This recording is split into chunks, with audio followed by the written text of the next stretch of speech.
who you are. All right, recording. Okay. Good morning. Oops.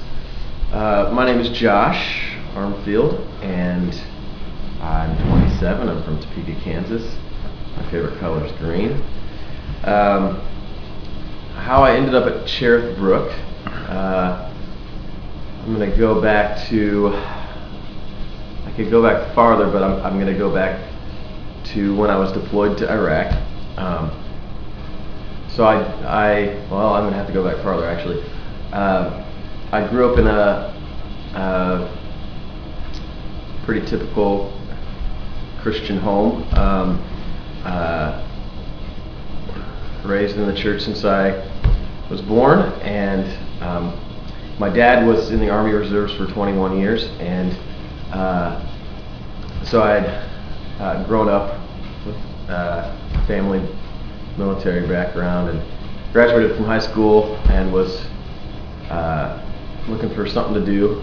My dad encouraged me to join the Army Reserve, so and I got a lot of good feedback for that being a good choice from my school, my church, my family. So I joined the Army Reserves and did that whole thing right after I graduated high school. And then went to college after I got back from boot camp, and my second year of college, during the summer, in between my sophomore and junior year, I was deployed, and which was a big, I shouldn't have been surprised, but I was surprised. The recruiter told me, "Oh, you're going to college, you're not going to get deployed." They don't, if you're going to school, they don't pick on you so much, but that wasn't true, obviously, and so I quickly canceled all my classes and that sort of thing, and I was in Fort Sill for a while, and we trained there, and while I was there, there was a soldier who was refusing to carry a weapon and participate in any violent trainings or missions and that sort of thing. And he was not in my platoon, so we didn't interact much, but when we finally did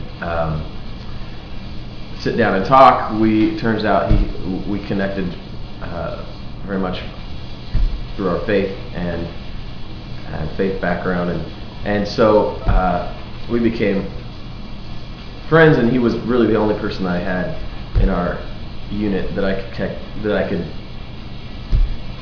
find Christian fellowship with and encouragement, and so he challenged me a lot on why I was choosing to carry a weapon and go to war, and as a Christian, how do I respond to Jesus' call to love enemies and that sort of thing. And so he ended up staying back and went through this whole trial period where they were threatening him with UCMJ charges for desertion and all this sort of thing,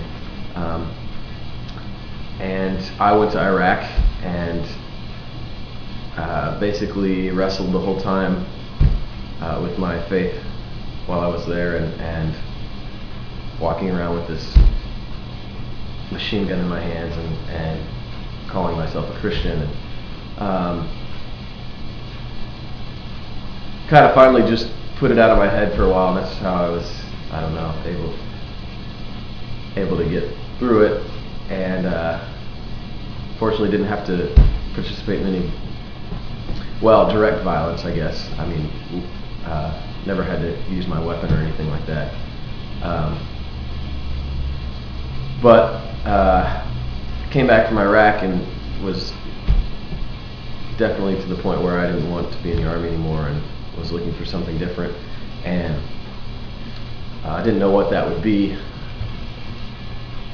I was also, during my Iraq experience, very much felt like everyone's view of a Christian. I mean, the friends that I had in the Army, their view of a Christian was this,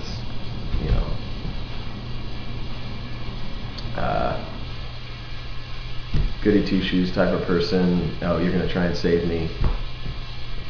Whenever we have a conversation, you're gonna want to bring up God, and you're gonna want to convert me and all this sort of thing. And so I just had a real distaste for the church and that. And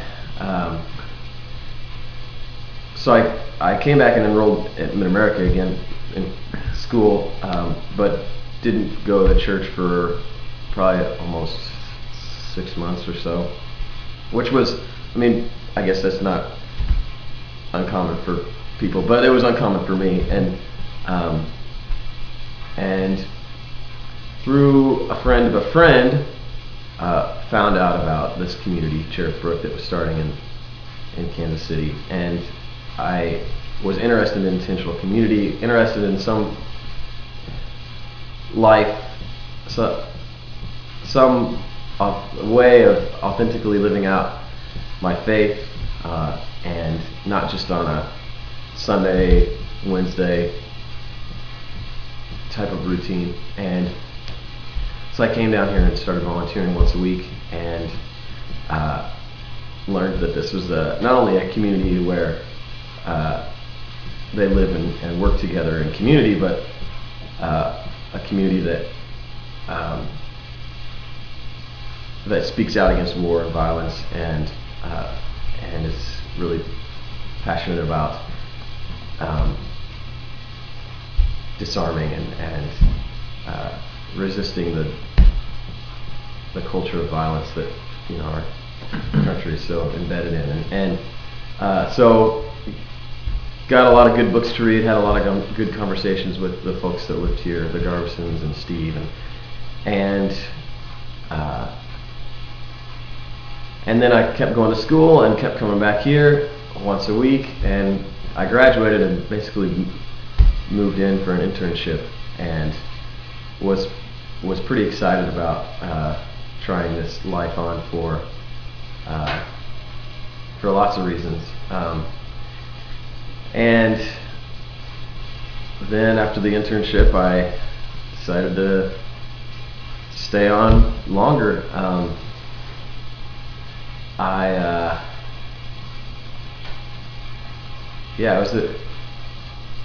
Finally, after a year of living here, I'd come to a point where I decided, if they call me up, I was still in the Army up until a year and a half ago, actually, and I lived here for 2.5 years. So I lived here for a year where I was still in the Army, but I was in the IRR, so it's this thing where it's an option. You don't have to train or do anything. You can grow your hair long if you want.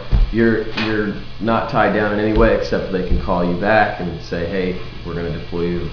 You have to be here this time, and then you're back to the usual. So I was in the IRR and just had come to the decision that I'm not going to do anything except if they call me back, then I'm going to say no. That's going to be my way to deal with it. And I had to apply for the IRR anyway, so that was kind of a step in saying I'm done with this.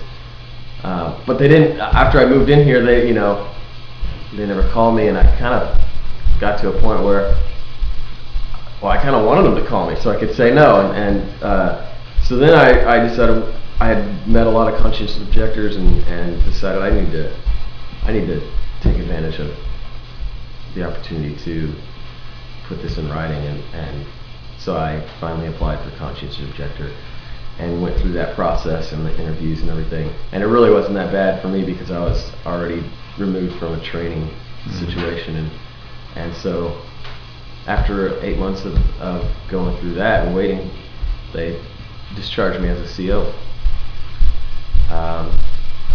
So yeah, it's, since I've lived here,